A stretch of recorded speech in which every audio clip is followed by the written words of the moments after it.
कि सबसे खराब अपॉइंटमेंट पिछले 40 साल में हुई है। वो सरकार के दबाव में कभी नहीं आते थे, कभी सरकार से डरते नहीं थे। आज क्या हो रहा है कि सरकार ट्रायल कोर्ट के आदेशों को मानती ही नहीं है। Collegium system has been a disastrous failure. आज के दिन पॉलिटिकल लाइफ बहुत ही अजीब सी हो गई है। पाकिस्तान सबसे बड़ा मिसाल है। मैं कहता हूँ बेंच में तब बोलना चाहिए, बाहर निकल के बोलने का कोई फायदा नहीं है। गांधी, नेहरू, पटेल, जस्टिस लेना बहुत महंगा हो गया है। मैं मानता हूँ अच्छे वकीलों को केस नहीं देते। अगर हमारी सुप्रीम कोर्ट में इतनी ताकत नहीं है, bail is a right, jail is an exception. Evidence based और फैक्ट बेस्ड बातें होंगी। मेरा काम नहीं है आपको एविडेंस देने का, मीडिया को ये सब ढूंढना चाहिए। Collegium is not doing its job properly. जज साहब ने बोला stalking is not an offence. What nonsense.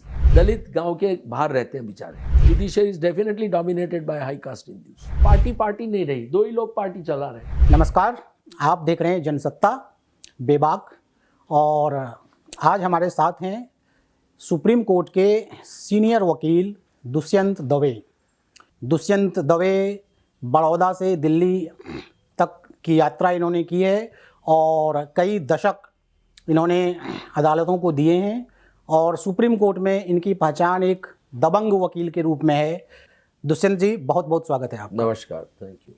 Calcutta high court का एक फैसला था जिसमें कि एक केस की सुनवाई करते हुए जज ने कई सारी एडवाइजरी जारी कर दी थी और उसमें एक ये भी कहा गया था कि लड़कियों को अपनी यौन इच्छा पर काबू रखना चाहिए। उस पर सुप्रीम कोर्ट काफ़ी तल्ख टिप्पणी की है और उसको अनएक्सेप्टेबल बताया है। अभी कुछ दिन पहले हमने देखा कि राहुल गांधी के मामले में जो कन्विक्शन का फैसला आया, वो जब सुप्रीम कोर्ट पहुंचा तो सुप्रीम कोर्ट में ये कहा गया कि आपने मैक्सिमम पनिशमेंट दे दिया, लेकिन आपने ये फैसले में लिखा ही नहीं कि किस ग्राउंड पर मैक्सिमम पनिशमेंट दिया गया। इस तरह के बहुत सारे उदाहरण हैं। तो जो इस तरह की बातें न्यायपालिका से बाहर निकलती हैं, तो क्या लगता है कि जजों का जो अपॉइंटमेंट है उसके चयन में कोई दिक्कत है? आप मानते हैं ऐसा? देखिए, एक पहले तो हमें एक चीज़ समझनी चाहिए कि जजेस भी समाज से आते हैं और समाज में जैसे लोग हैं ऐसे रिप्रेजेंटेशन जुडिशरी में भी आएगा। जजेस कोई आसमान से नहीं आते हैं। कि पिछले कम से कम 40 साल से जब से सुप्रीम कोर्ट ने जजमेंट दिया सेकंड जजेस केस में 1991 में और बोला कि अब से हाई कोर्ट और सुप्रीम कोर्ट जजेस की अपॉइंटमेंट्स कोलेजियम सिस्टम करेगी और वो collegium system will be headed by chief justice of India. मैं जरूर मानता हूँ और दावे के साथ कह सकता हूँ कि सबसे खराब अपॉइंटमेंट पिछले 40 साल में हुई है जुडिशरी में। जब तक एग्जीक्यूटिव थी थोड़े बहुत चंद जजेस where bad, but by and large the quality of जजेस इन टर्म्स ऑफ कॉम्पिटेंस, उनकी इंटीग्रिटी, उनकी कर्टसी, इन सब जो एक जज को होना चाहिए, ट्रू सेंस में जज होना चाहिए, वो जजेस उस जमाने में थे। 1978 में मैंने जब प्रैक्टिस चालू की गुजरात हाई कोर्ट में तो करीब 14 या 16 जजेस थे।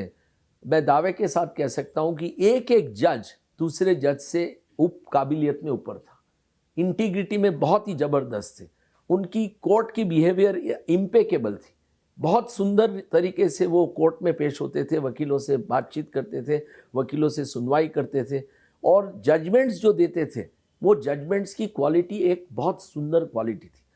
और सबसे ऊपर बात ये थी कि वो सब जजेस फियर्सली इंडिपेंडेंट थे। वो सरकार के दबाव में कभी नहीं आते थे, कभी सरकार से डरते नहीं थे। मैं आपको एक दाखला दे सकता हूँ। Justice PD. देसाई जो कि गुजरात हाई कोर्ट के जज थे और फिर बाद में हिमाचल प्रदेश, कलकत्ता और बम्बई हाई कोर्ट के चीफ जस्टिस बने तीनों के, और सुप्रीम कोर्ट में आने से उन्होंने इनकार कर दिया जब चीफ जस्टिस वेंकटचलैया ने उनको आग्रह किया, क्योंकि उनके जूनियर जज गुजरात से पहले आ गए थे सुप्रीम कोर्ट में। जब वो रिट साइड पर बैठते थे गुजरात हाई कोर्ट में, और उस जमाने में मैं यंग सरकारी वकील था, सरकार को डिफेंड करता था, पूरी सचिवालय में एक डिसीजन था कि कोई गलत डिसीजन नहीं लो। जैसे ही गलत डिसीजन लिया दूसरे दिन रिट हुई और जस्टिस पी.डी. देसाई की कोर्ट उसको स्टे कर देती थी। अगर किसी को पेंशन नहीं मिलता था तो जस्टिस देसाई वुड इंश्योर, मुझे बोलते थे कि मिस्टर दवे कल सुबह 11 बजे तक अकाउंटेंट जनरल की ऑफिस से फाइल लेकर आदमी यहाँ आना चाहिए। नाउ अकाउंटेंट जनरल की ऑफिस राजकोट थी और राजकोट से अहमदाबाद सुबह 11 बजे आया। आज ऑर्डर करते थे, next day morning 11 o'clock he had to be present with the file, और ही वुड मेक श्योर कि उस आदमी का पेंशन तुरंत क्लियर हो गया। नाउ ऐसी भावना थी, सरकार से डरती नहीं है, सरकार उनसे डरती थी। अगर उनके आदेश की किसी ने उनको इग्नोर किया, कोई आदेश को माना नहीं, स्टे ऑर्डर को, तो कंटेम्प्ट सीधा हो जाता था।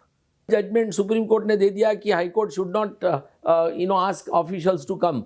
चीफ जस्टिस पीडी देसाई ने, मुझे जहाँ तक याद है, कम से कम मेरी प्रेजेंस में 10 बार डीजीपी और चीफ सेक्रेटरी और 50-100 बार दूसरे अफसरों को कोर्ट में बुलाया होगा, क्योंकि उनके आदेश का उन्होंने अपमान किया था। आज क्या हो रहा है कि सरकार सुप्रीम कोर्ट या हाई कोर्टों के या ट्रायल कोर्ट के आदेशों को मानती ही नहीं है, क्योंकि सरकार के सामने कोई कंटेम्प्ट नोटिस ही नहीं हो रही है।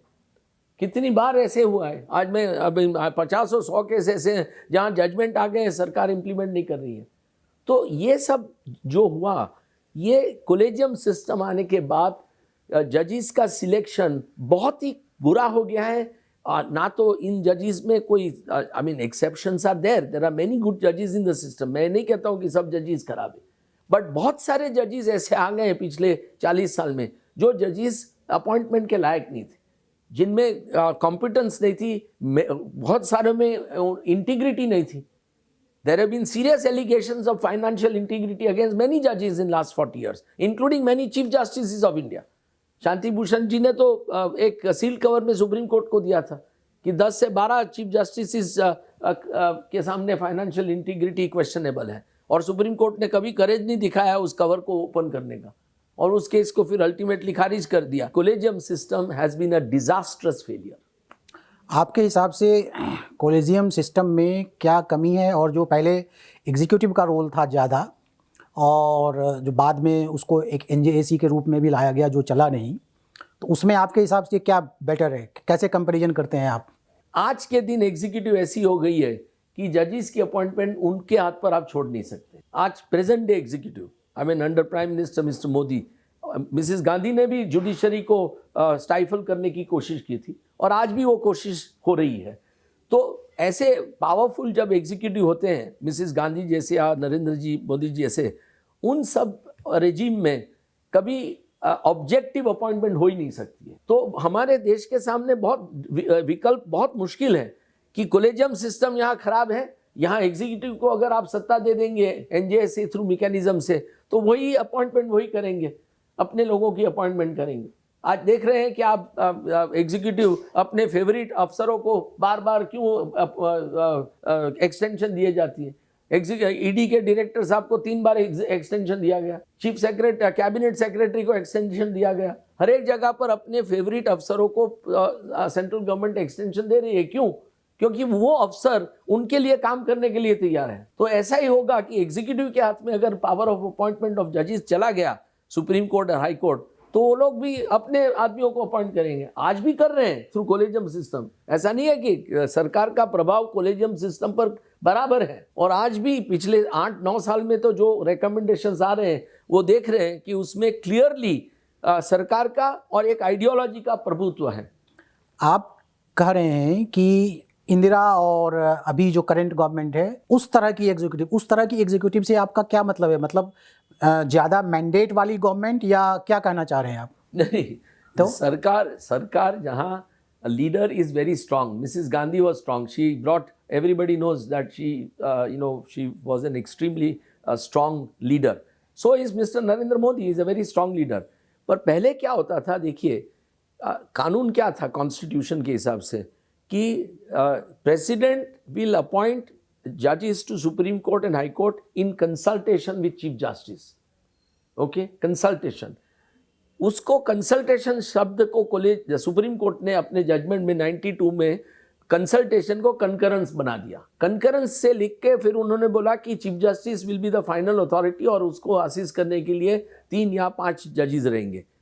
पहले क्या था कि president used to consult chief justice of India, chief justice in turn consult करते थे स्टेट के चीफ जस्टिस को और स्टेट के चीफ मिनिस्टर को, और एक म्यूचुअल रिस्पेक्ट था। पॉलिटिक्स इतना गिर नहीं गया था 1980 तक जितना बाद में गिरा है। आज के दिन पॉलिटिकल लाइफ बहुत ही अजीब सी हो गई है, जिसमें एक्सेलेंस का तो कोई महत्व है ही नहीं। आज के दिन मेरे 2 अपॉइंटी, आपके 2 अपॉइंटी, ये मेरे हैं, ये मेरे नहीं है, उसी हिसाब से अपॉइंटमेंट्स हो रही है। ये कांग्रेस सरकार में भी हुआ है, ऐसा नहीं है कि बीजेपी सरकार में ही हो रहा है। 1990 के बाद ये मामला चल ही रहा है, और आज देख रहे हैं कि आप पूरे हिंदुस्तान में जुडिशरी इतनी स्ट्रांग नहीं है जितनी होनी चाहिए। आप देखिए इजराइल 8:7 इजराइल सुप्रीम कोर्ट ने जजमेंट दिया और बोला कि नेतन्याहू के जो रिफॉर्म्स है, लीगल रिफॉर्म, वो अनकॉन्स्टिट्यूशनल है।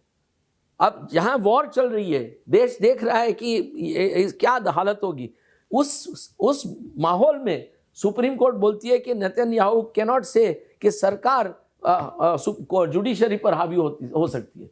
उन्होंने अपने रिफॉर्म में बोला कि judiciary cannot have the last word, parliament will have the last word, executive will have the last word. जजेस ने बोला nothing doing, and supreme court of Israel is led by a lady जज, and the attorney general जो है वो एक महिला है। उन्होंने सरकार को डिफेंड करने से इनकार कर दिया इस कानून में, बोला कि नहीं, ये कानून अनकॉन्स्टिट्यूशनल है और मैं सरकार को नहीं डिफेंड करूंगी। सरकार को प्राइवेट लॉयर एंगेज करने पड़े और सरकार की हिम्मत नहीं है कि उस अटॉर्नी जनरल को डिसमिस करे। तो ये ऐसी, आज देखिए केन्या में, आप छोटे केन्या में देखिए, केन्या में जब थोड़े साल पहले, 2-5 साल पहले लास्ट इलेक्शन हुआ, केन्या की सुप्रीम कोर्ट ने इलेक्शन को रद्द कर दिया। पाकिस्तान देखिए, पाकिस्तान सबसे बड़ा मिसाल है। मैं कहता हूं, आप पाकिस्तान को रोज कोसते हैं, पर जब चीफ जस्टिस इफ्तिखार चौधरी को हटाया गया जनरल मुशर्रफ की रेजिम में, पूरा बार पाकिस्तान में खड़ा हो गया। पूरे बार ने पूरे पाकिस्तान में हड़ताल कर दी और जजिस ने जजमेंट देकर बोला कि चीफ जस्टिस को रीइंस्टेट करें, और रीइंस्टेट किया। तो जो आप कह रहे हैं कि जो कॉन्स्टिट्यूशन में जुडिशरी को जो इंडिपेंडेंस दी गई है, प्रैक्टिकली आज जुडिशरी उतना इंडिपेंडेंट नहीं है। नहीं, जरूर नहीं है, जरूर नहीं है। We all need to really address this issue. Good जजेस also have to address this issues. Good जजेस शुड नॉट रिमेन साइलेंट। उनको जब बेंच में तब बोलना चाहिए, बाहर निकल के बोलने का कोई फायदा नहीं है कि कुछ अच्छा नहीं हो रहा है। आज एफिशिएंसी इज मोस्ट इंपॉर्टेंट। आज efficiency is most important. There are judgements, जहां केसेस, जहां सुनवाई होने के बावजूद 1-2 साल तक जज जजमेंट नहीं देते हैं। मुझे याद है, मैंने प्रैक्टिस चालू की और मैंने अपने खुद के फादर को देखा है जब वो डिस्ट्रिक्ट जज थे। मैं तो छोटा था उस वक्त, बट केस की हियरिंग जैसे खत्म हुई, डायस पर ही सीधा जजमेंट डिक्टेट चालू कर देते, ताकि कोई आपको अप्रोच भी ना कर सके। तो जो जुडिशियल फ्रीडम आप कह रहे हैं कि नहीं है और इंटीग्रिटी भी शक के घेरे में है, तो उसको इम्प्रूव करने में बार का क्या रोल है? बार का बहुत बड़ा रोल है। और वो रोल कितना पूरा हो रहा है? बार का बहुत बड़ा रोल है। बार का दायित्व अब है कि जो सिस्टम को अगर अच्छी बनाना है तो बार को ही काम करना है, और अगर सिस्टम खराब हो रही है तो बार के कारण भी हो रही है। और जस्टिस अरुण मिश्रा ने लिखा है एक केस में तमिलनाडु के बार की ड्यूटी कॉन्स्टिट्यूशनल ड्यूटी बनती है कि एक, देखिए एक चीज समझ लीजिए, आज देश आजाद क्यों हुआ? सबसे लीडिंग आजादी के जो लीडर्स थे वो वकील थे, गांधी, नेहरू, पटेल। तो अगर उनमें इतनी हिम्मत थी तो आज बार में क्यों ऐसी हिम्मत नहीं आ रही है कि एटलीस्ट हमारे देश के जो डेमोक्रेटिकली इलेक्टेड सरकारें हैं या हमारे जजेस हैं जो डेमोक्रेटिकली अपॉइंटेड जजेस हैं, उनको हम एक आईना ना दिखाएं। जजेस को, जुडिशरी को जो एक एक्सट्रीम प्रोटेक्शन मिला हुआ है कॉन्स्टिट्यूशन से, क्या आपको लगता है कि ये प्रोटेक्शन भी कहीं ना कहीं जो जुडिशरी पर एक पर्दा डालता है और वो जो एक परसेप्शन बनाता है आम पब्लिक में कि जुडिशरी के अंदर भी सब कुछ ठीक नहीं चल रहा है? मैंने बहुत सारे चीफ जस्टिस को बार बार रिक्वेस्ट किया था, इंक्लूडिंग चीफ जस्टिस चंद्रचूड़ को मैंने जब चिट्ठी लिखी उनकी अपॉइंटमेंट पर कांग्रेचुलेशन देती हुई, मैंने लिखा था सबको बार बार कि देखिए आप एक इंटरनल कमिटी बनाइए, आप एक कमिटी जिसमें सब स्टेक होल्डर्स हो और 20-25 लोगों का एक ग्रुप बनाइए, उनको पूरे देश में भेजिए और बोलिए कि क्या हम खुद कर सकते हैं इस सिस्टम को इम्प्रूव करने के लिए। आज फॉरगेट इनएफिशिएंसी, फॉरगेट करप्शन, आज लोगों को न्याय की जरूरत है, लोग न्याय के लिए तरस रहे हैं। अगर एक वर्कर अपना जो अनपेड वेज है उसके लिए 20 साल तक लड़ता रहे तो क्या फायदा। आज हजारों प्रिजनर्स जेल में हैं, अंडर ट्रायल प्रिजनर्स, एंड हम जानते हैं हमारी कानून व्यवस्था कैसी है, हम जानते हैं हमारे पुलिस कैसे लोगों को अरेस्ट करते हैं। Investigations are shoddy, everybody knows that. और सही आदमी को हम नहीं पकड़ते हैं, गलत आदमी को पकड़ के अंदर डालते हैं। हमारा कन्विक्शन रेट बहुत पुअर है।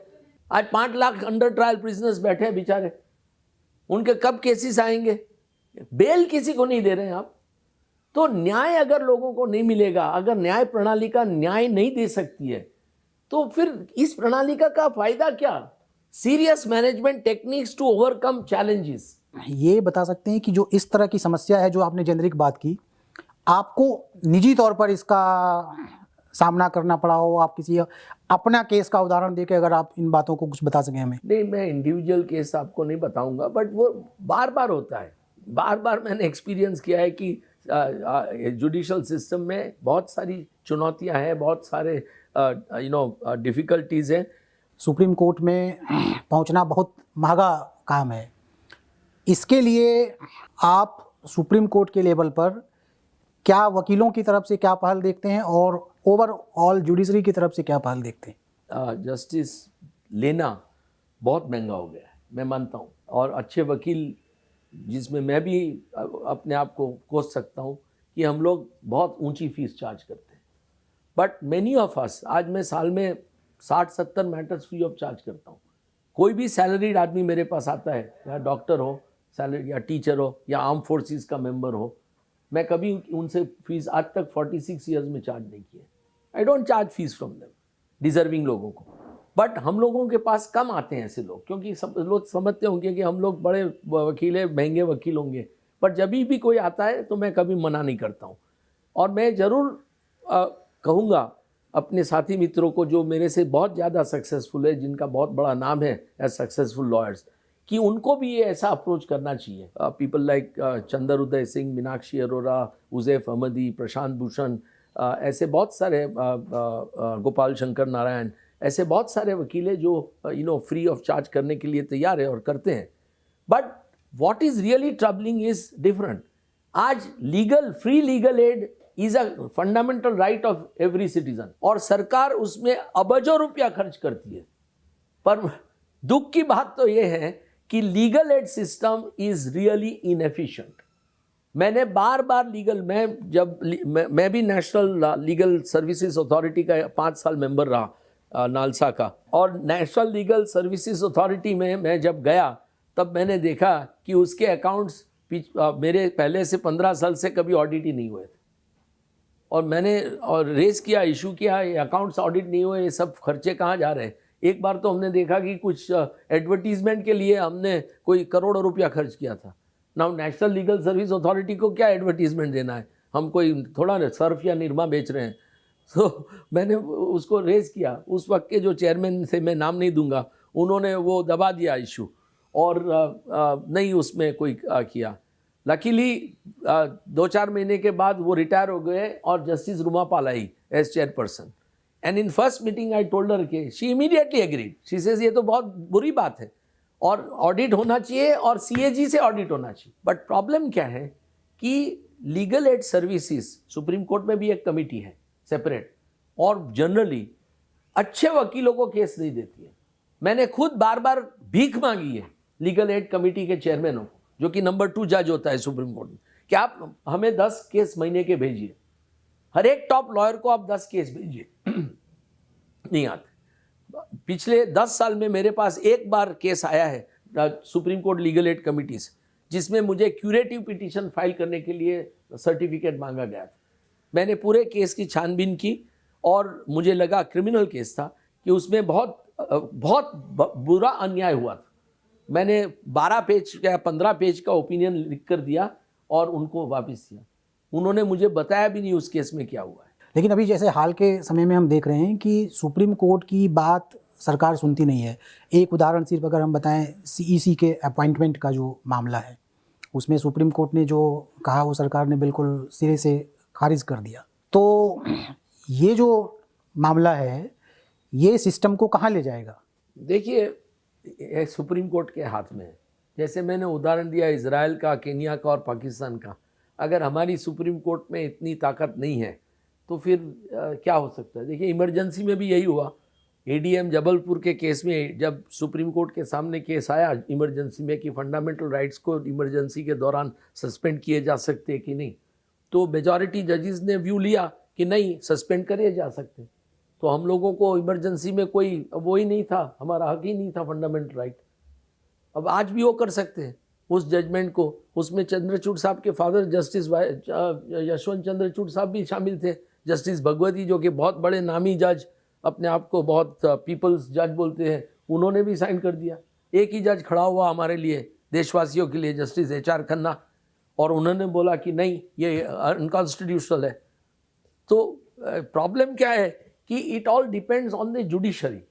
Judiciary must stand up firmly against. आप कॉन्स्टिट्यूशनल डिबेट देखिए, कॉन्स्टिट्यूशनल असेंबली की डिबेट में आप बार बार देखेंगे कि मेंबर्स आफ्टर मेंबर सेड कि हम लोग जुडिशरी को ऐसी इंडिपेंडेंट बनाना चाहते हैं कि वो सरकार पर एक नज़र रख सके कि भाई बहुत बुरे हालत हो रहे हैं देश में। उस वक्त 1947 to 49 आर द डिबेट्स।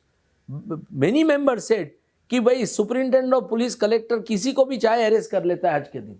तो देश में कोई ह्यूमन राइट्स या फंडामेंटल राइट्स या सिविल लिबर्टीज जैसा कुछ है ही नहीं। उस वक्त कंप्लेन कर रहे थे। तो उन्होंने बोला कि हम ऐसी जुडिशरी बनाना चाहते हैं जो हम जरूर मानते हैं कि एक जुडिशरी इस देश में राजकारण को चेक में रखेगी, कॉन्स्टिट्यूशन को अपहोल्ड करेगी, और अगर पार्लियामेंट या लेजिस्लेटिव असेंबली कोई कानून ऐसा बनाती है जो अनकॉन्स्टिट्यूशनल है तो उनको अनकॉन्स्टिट्यूशनल ठहराएगी। और अगर कोई एग्जीक्यूटिव एक्शन ऐसी है कि जो खराब एक्शन है, अनकॉन्स्टिट्यूशनल है, लोगों के फंडामेंटल राइट्स पर अटैक करती है, तो सुप्रीम कोर्ट और हाई कोर्ट उसको स्ट्राइक डाउन करेगी। इसमें अंबेडकर साहब से लेके सब लोग बोले हैं, KT शाह साहब, Kanhaiyalal Munshi, you name Mr. Sampath, so many people have spoken so brilliantly about it in the debate।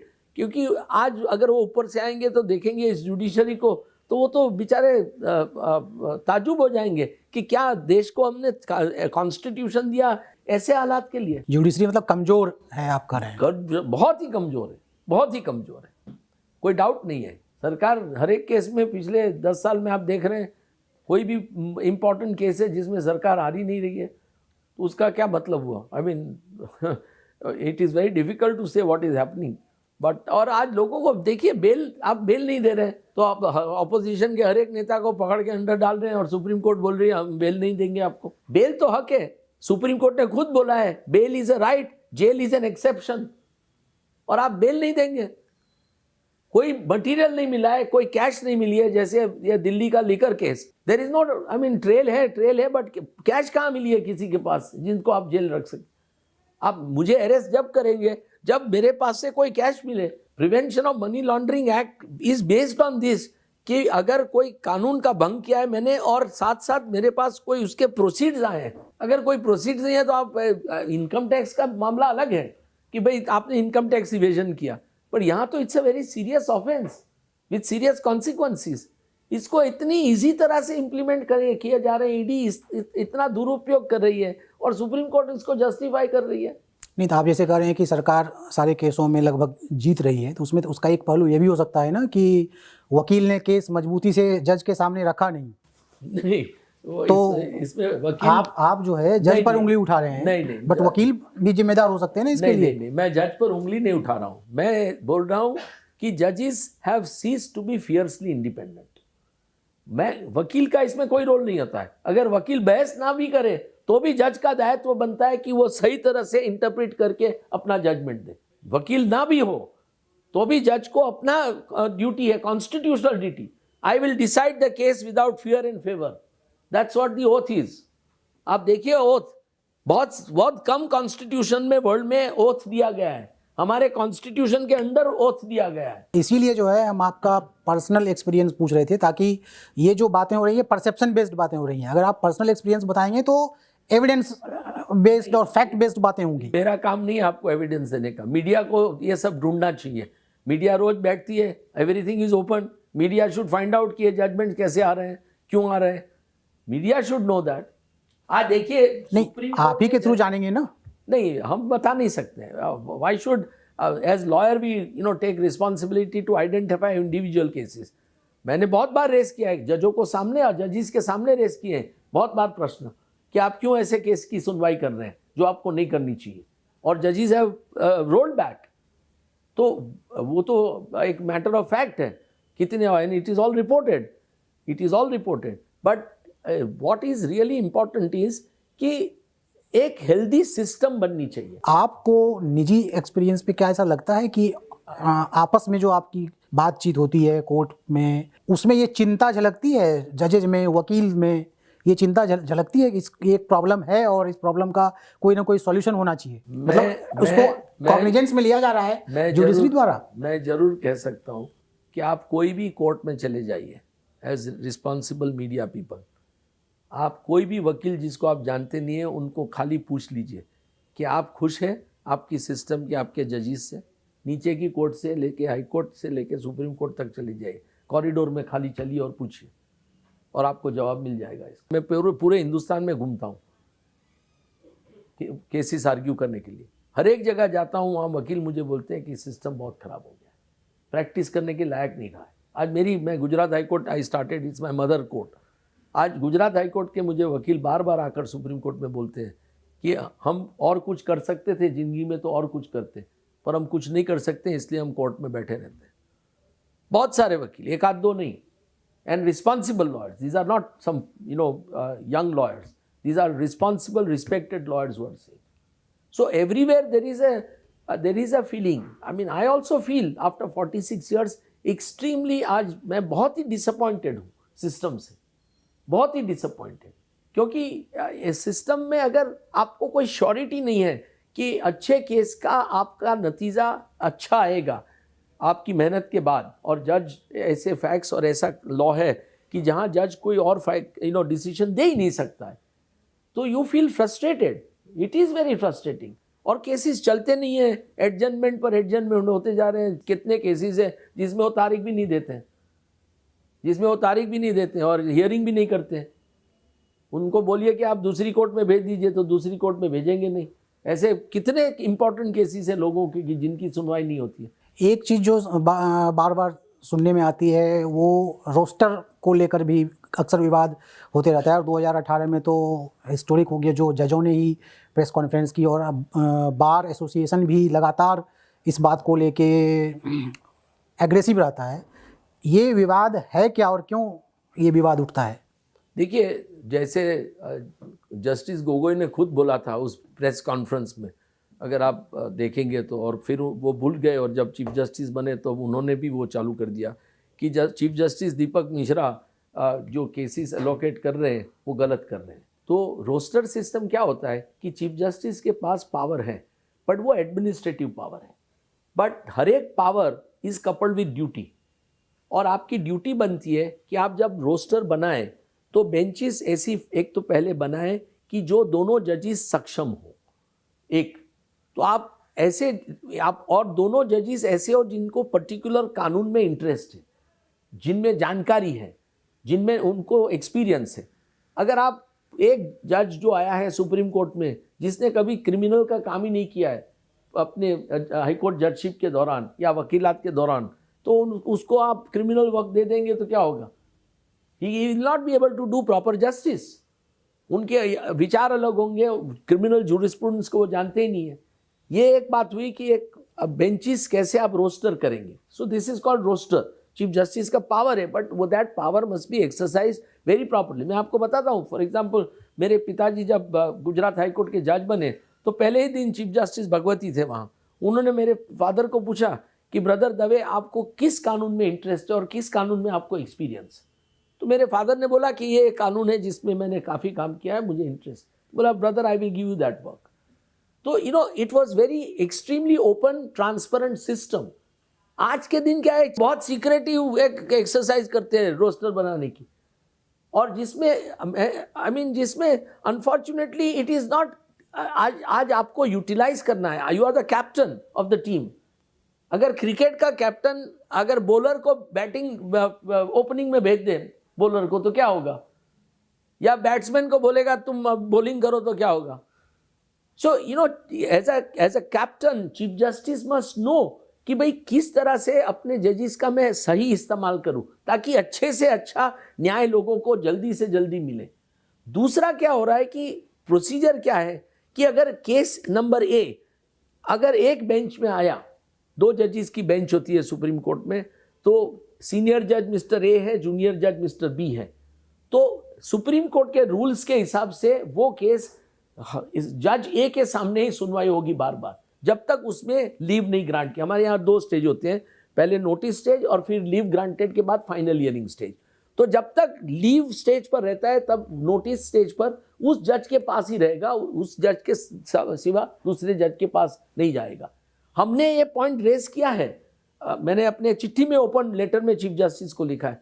हम बेंच सिलेक्ट करना नहीं चाहते हैं, हम नहीं बोल रहे हैं कि आप ए बेंच को दीजिए, आप बी बेंच को दीजिए, ये केस, ये गलत बात है। हम ये कहते हैं कि आपने अगर केसेस जस्टिस कौल या जस्टिस बोस या जस्टिस बोपन्ना की कोर्ट में दिए थे सीनियर जज, तो उनको उठा के आप दूसरे जूनियर जज के सामने मत रखिए इस केस को।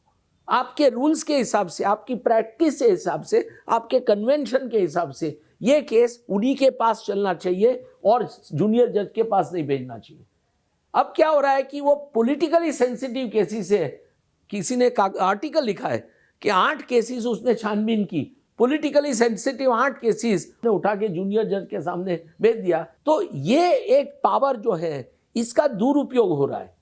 अब ये रजिस्ट्री की गलती भी हो सकती है, पर चीफ जस्टिस के ध्यान में जब लाया गया तो चीफ जस्टिस उसके सामने उसमें एक्शन लेने की जगह चीफ जस्टिस अपने आप को डिफेंड कर रहे हैं कि बार सिलेक्ट करना चाहता है। नहीं, पहली बात आपने ये कही कि जजेस का सही ढंग से इस्तेमाल करें, जो उनकी इफिशियंसी है उसके हिसाब से। कोई स्पेसिफिक आप जेनरिक छोड़ के स्पेसिफिक बात अगर बताएं वो क्लियर होगा। स्पेसिफिक इसलिए कि चीफ जस्टिस जानता है हर एक जज को। हाँ, तो आप व्हाट इज हैपनिंग इज कि आज सुप्रीम कोर्ट में जब अपॉइंटमेंट होती है ना जजेस की, तो उनके कोई 20-25 जजमेंट भी कॉलेजियम पढ़ता नहीं है। 20-25 जजमेंट उनके हाईकोर्ट के जज, एज हाईकोर्ट जज उन्होंने जजमेंट दिए हैं, तो वो जजमेंट अगर आप पढ़े तो डज दिस जज नो कॉन्स्टिट्यूशन, इनका सिविल केसेस में क्या अप्रोच है, इनका क्रिमिनल केसेस में क्या अप्रोच है, are they sensitive to women's issues, are they sensitive to the issues of the Dalits, are they sensitive to the issues of the minority community, are they very liberal about allowing wrongful police actions or wrongful executive actions? ये सब आपको उनके judgement देखकर समझना चाहिए। 20-25-50 judgement आप उस जज के पढ़ेंगे, when you read then you realize कि ये जज किस काम के काबिल है, लायक है। तो आप उसको देखते हुए फिर as chief justice you decide कि भाई मिस्टर दवे ने जनरली सिविल प्रैक्टिस की है, कॉन्स्टिट्यूशनल प्रैक्टिस की है, क्रिमिनल प्रैक्टिस खास नहीं की है, मिस्टर दवे को मैं क्रिमिनल वर्क नहीं दे सकता हूँ। और अगर मिस्टर दवे एज हाईकोर्ट जज उनका अप्रोच ऐसा था कि वो कभी कोई एक्यूज को बेल नहीं देते थे, कभी कोई एक्यूज को छोड़ते नहीं थे, बिकॉज देयर आर मेनी जजेस who are pro prosecution, there are many जजेस हु आर प्रो प्रोसिक्यूशन, क्योंकि वो सरकारी वकील रहे होंगे तो वो सरकार के ही मानते हैं, वो कभी कोई आदमी को निर्दोष समझते ही नहीं है। पुलिस जिसको लाया उनको बोलते हैं कि हाँ he is guilty, deemed guilty. तो ये सब अप्रोच उनका था क्या, ये सब देखना चाहिए। Idea is that justice must not only be done but justice must appear to be done. अगर जस्टिस अपीयर नहीं करता है कि जस्टिस हो नहीं रहा है तो फिर सिस्टम का फेलियर है। जस्टिस विक्टोरिया गौरी को जब जज बनाया गया तो बार की तरफ से यहाँ पर उसमें बेंच के सामने ये बात नोटिस में लाई गई जो उनके बारे में बाद में आया कि हेट स्पीच का मामला है। I am not aware of the facts of that case and I don't want to discuss individual जजेस, क्योंकि वो सब you know as I said कि ultimately the kind of appointments which are being made are you know very their whole I would say whole mechanism is non transparent, it's completely opaque, nobody knows किस ढंग से appoint करते हैं, किस ढंग से appoint नहीं करते हैं, दोनों चीज़ देखनी है। तो वो उसमें I don't know about the facts of that case, but otherwise जजेस I think collegium is not doing its job properly. Audience के पास कोई सवाल हो तो वो पूछ सकते हैं। मेरा एक सवाल है कि अभी आपने बोला कि पाकिस्तान की जुडिशरी हमसे बेटर है या कुछ हद तक मॉडरेट है? जिस तरह से कसाब को इतनी लंबी न्यायिक प्रक्रिया के बाद सजा दी गई या संसद हमले में जो आतंकी था उसको सजा दी गई, उसको आप सही मानते हैं या गलत मानते हैं? मैं तो कहता हूं कि कसब के केस में आपको इतने दिन का टाइम वेस्ट करने की जरूरत ही नहीं थी. It was a open and shut case. आपने ओपन एंड शट केस में सुप्रीम कोर्ट में ही कोई 15 दिन का टाइम वेस्ट कर दिया. For what? I am not saying Pakistan की judiciary is better. I am saying कि एक एग्जाम्पल है जो बताता है कि पाकिस्तान की judiciary was fiercely independent during dictatorship. I would say Supreme Court was not right in hearing this case ad nauseam. There was nothing in that. It was an open and shut terrorism case. And he was there, he was on video, everybody, the whole country saw. ये जो parliament के अभी उन्होंने किया है breach, ऐसे case में you should not wait time. What they did, whatever may be their compulsion, they may have defense. You can consider it for reducing sentence. कि भाई हम बेरोजगार हैं, हम बेरोजगारी, बट आप पार्लियामेंट में जाकर सिक्योरिटी ब्रीच करके ऐसे पार्लियामेंट पर हमला करेंगे तो ये तो बहुत सीरियस बात है. तो इसका तो ट्रायल एक्सपीडाइट करके उनको with in 1 month you should give them sentence. वो ट्रायल उनका 2-4 साल तक डिले करने की कोई ज़रूरत नहीं है. इसमें you have witnesses, call MPs, 5 MPs and take their statements and finish with it. So recently in September, so Allahabad High Court had given bail to a rape accused, and he criticized living relationship. So the judgment, the statements that the judge used, that the living relationships are meant as systematic designs to hamper the society's progress. Something. Will the Supreme Court that take this judge into account and critique and tell him that what you said needs more critical thinking approach? Because my question is about the language. See, I'll tell you one thing, कि हमारी judiciary sufficiently sensitised नहीं है, specially in सब issues पर. As I said, issues relating to women, issues relating to Dalits. अभी जज साहब ने बोला stalking is not an offence. What nonsense. आप पुलिस लेकर चलते हो इसलिए आपको लगता है stalking is not an offence. Imagine this woman who's going home in a bus, gets down from the bus station, her house is 1 kilometer away and she's being stalked for 1 kilometer. Supreme court में 96% जो जज हैं वो पुरुष हैं, और वैसे ही high court में सिर्फ 13% जो जज हैं वो महिलाएं हैं. गुजरात हाई कोर्ट इकलौता ऐसा हाई कोर्ट है जहाँ पे महिला जो है वो मुख्य न्यायाधीश हैं. उसी तरह आपने दलितों का मामला भी उठाया, तो क्या अगर इन सारे सेक्शंस की जजेस वहाँ पे पहुँचेंगे तो न्याय उस तरह से हो पाएगा जैसा कि आप कह रहे हैं? एकदम सही बात आपने बोली है. जरूर होगा. देखिए आज जैसे मैंने बोला कि दलित्स की ट्रीटमेंट, आज 77 साल के बाद आप कोई भी गांव में चले जाइए, देश के कोई भी गांव में चले जाइए, दलित गांव के बाहर रहते हैं बेचारे. सेंसिटिविटी की ज़रूरत है. इसलिए आपकी बात से मैं सहमत हूँ कि जजेस who are from minority community, Dalits and women, they should have proper representation. आज माइनॉरिटी के प्रॉब्लम देखिए, बहुत सारे प्रॉब्लम. आपने CAA के केस में कितने बच्चों को जेल में रख रखा है. उनके बेल केसेस हाई कोर्ट में 33 से 46 बार एडजन हुए हैं. आप फॉलो करिए, यू विल बी शॉक्ड कि दिल्ली हाई कोर्ट में क्या हो रहा है. बेल केसेस 33 से 46 बार एडजन हुए हैं. They are not getting bail. No जज is willing to give judgement. और जज सुनवाई 33 बार सुनवाई करने के बाद जज रिटायर हो जाता है, फिर से वो चालू होता है. सो it's a big challenge to us. We need that sensitivity because judiciary is dominated by high caste Hindus.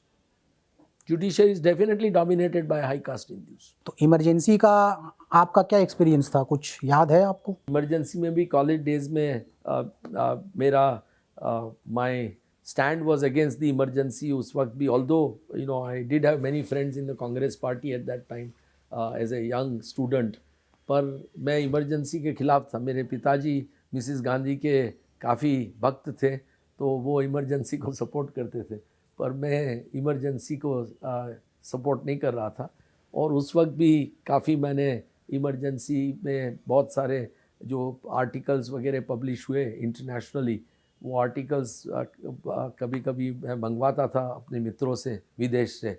उस ज़माने में पोस्ट में आता था थोड़े दिनों के बाद, महीनों के वीक्स बाद, और वो आर्टिकल्स को फिर मैं लोगों को देता था कि इमरजेंसी की क्या क्रिटिसिज्म है इंटरनेशनल प्रेस में, क्योंकि इंटरनेशनल प्रेस इमरजेंसी की बहुत क्रिटिसिज्म करती थी। हमारे यहाँ आप जानते हैं कि बारिंग इंडियन एक्सप्रेस सब अखबार इमरजेंसी में कैटेपुलेट कर गए थे, तो बहुत कम अखबार इमरजेंसी के ख़िलाफ़ लिख रहे थे जो अत्याचार हो रहे थे उनके लिए, बट फॉरेन प्रेस ने उनके बारे में काफ़ी लिखा।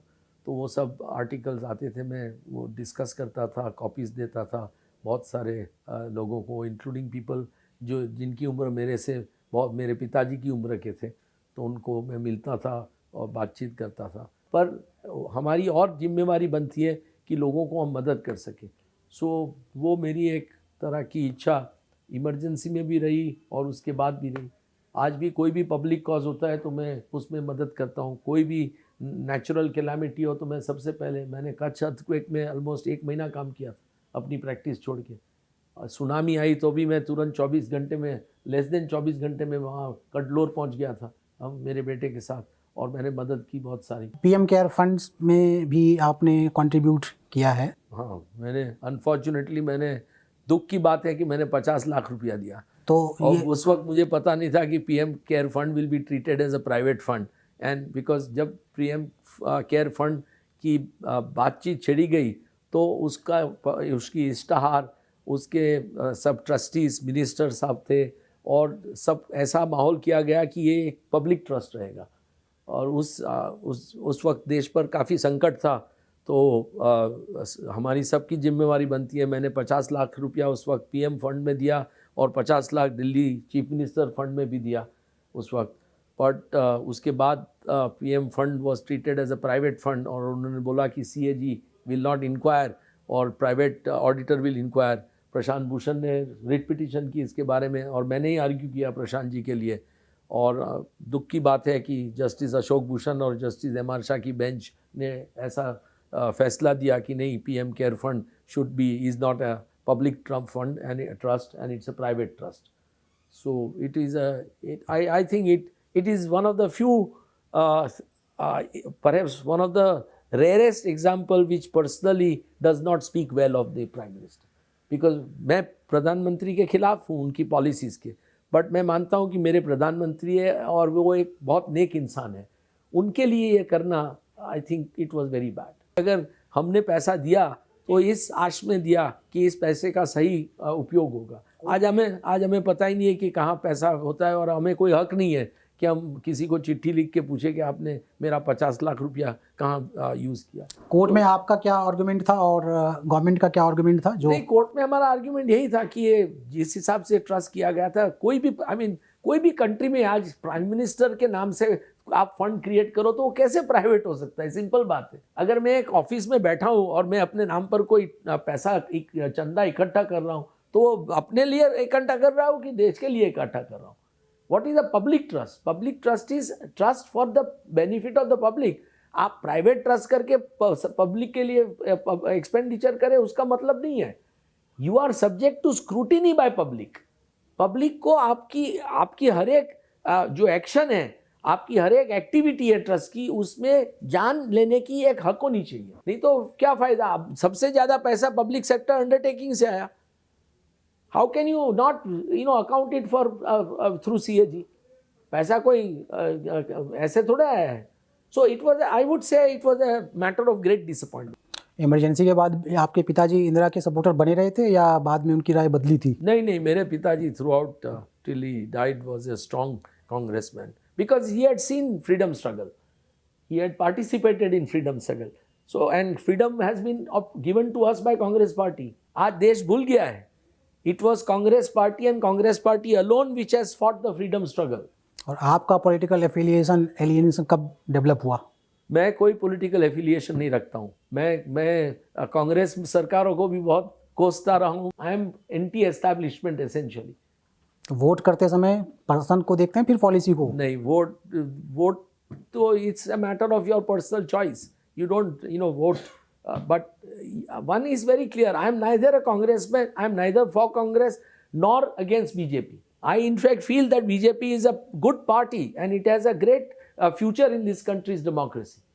But it's a different matter. आज पार्टी पार्टी नहीं रही, दो ही लोग पार्टी चला रहे हैं. Every party is now undergoing challenge, every party. And Congress is definitely undergone a serious change. वो उनके पास आइडियोलॉजी नहीं रही, उनके पास ऐसे नेता नहीं रहे जो कि साफ सुथरे हों और जो कि ढंग से कुछ बोल भी सकें. आज देश के सामने इतनी चुनौतियां हैं. आज गरीबी देखिए, आज gap between rich and poor देखिए, आज अनएम्प्लॉयमेंट देखिए. कम से कम 25 करोड़ युवक और युवतियां बिना नौकरी के बैठे हैं. मुफ्त में आप 85 करोड़ लोगों को खाना खिला सकते हो, बट उनको अपने पाँव पर खड़े नहीं कर सकते हो.